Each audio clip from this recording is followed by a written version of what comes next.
L'ange.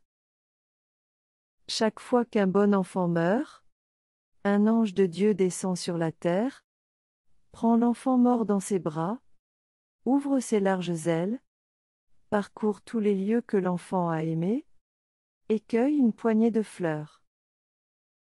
Ces fleurs, tous deux les portent au bon Dieu pour qu'il les fasse refleurir là-haut plus belles que sur la terre. Le bon Dieu presse les fleurs sur son cœur, et, celles qu'il préfère, il y dépose un baiser. Ce baiser lui donne une voix, et la fait se mêler au cœur des bienheureux. Voilà ce que racontait un ange de Dieu en emportant un enfant mort au ciel, et l'enfant l'écoutait comme en rêve. Et il volait au-dessus des lieux où le petit avait joué, sur des jardins parsemés de fleurs admirables. Lesquelles emporterons-nous pour les planter au ciel ? Demanda l'ange. Près d'eux se trouvait un rosier magnifique, mais une méchante main en avait brisé la tige, de sorte que les branches chargées de boutons à peine éclos pendaient et se desséchaient de tous côtés. Pauvre arbre, dit l'enfant. Prends-le pour qu'il refleurisse là-haut près de Dieu. Et l'ange prit le rosier. Il embrassa l'enfant. Le petit ouvrit ses yeux à moitié. Ils cueillirent partout de riches fleurs, sans mépriser la dent de lion si souvent dédaignée, ni la pensée sauvage. Nous avons assez de fleurs maintenant ? Dit l'enfant et l'ange fit un signe d'assentiment, mais ils ne volèrent pas encore vers Dieu. Déjà il faisait nuit, partout régnait un profond silence. Ils passaient au-dessus d'une petite rue sombre et étroite, remplie d'un amas de vieilles pailles, de cendres et de balayures. C'était le jour des déménagements. Toutes ces assiettes brisées, tous ces morceaux de statues en plâtre, tous ces haillons offraient un aspect peu agréable. Et l'ange montra à l'enfant, au milieu de ces débris, quelques fragments d'un pot de fleurs. Une motte de terre s'en était détachée, à laquelle tenaient encore les racines d'une grande fleur des champs fanée et jetée au rebut. Emportons-la, dit l'ange. En nous envolant, je te dirai pourquoi. Ils s'élevèrent dans l'air, et l'ange fit ce récit. Là-bas, dans cette rue sombre, dans une espèce de cave, demeurait un pauvre petit garçon malade.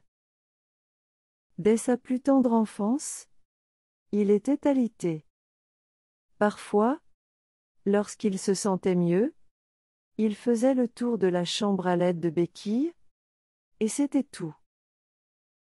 En été, les rayons du soleil venaient de temps en temps éclairer cette misérable demeure, et alors le petit garçon se réchauffait au soleil, regardait le sang rouge circuler dans ses doigts délicats et diaphanes en disant : « Aujourd'hui, Dieu merci, j'ai pu sortir. »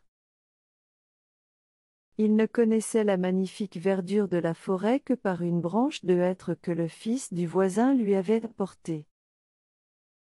Il tenait cette branche au-dessus de sa tête, et il lui semblait ainsi se reposer sous les grands arbres, ayant le soleil en perspective, et pour musique le chant délicieux de 1000 petits oiseaux. Un jour de printemps, le fils du voisin lui apporta aussi quelques fleurs des champs, dont l'une, par hasard, avait encore ses racines. Elle fut plantée dans un pot, et placée sur la fenêtre, près du lit. Plantée par une main heureuse, elle poussa des rejetons, et produisit chaque année de nouvelles fleurs. C'était le jardin de l'enfant malade, son seul trésor sur cette terre. Il l'arrosait, la cultivait avec soin, et la plaçait toujours de manière à ce qu'elle ne perdît pas un des rayons de soleil qui pénétraient à travers la lucarne.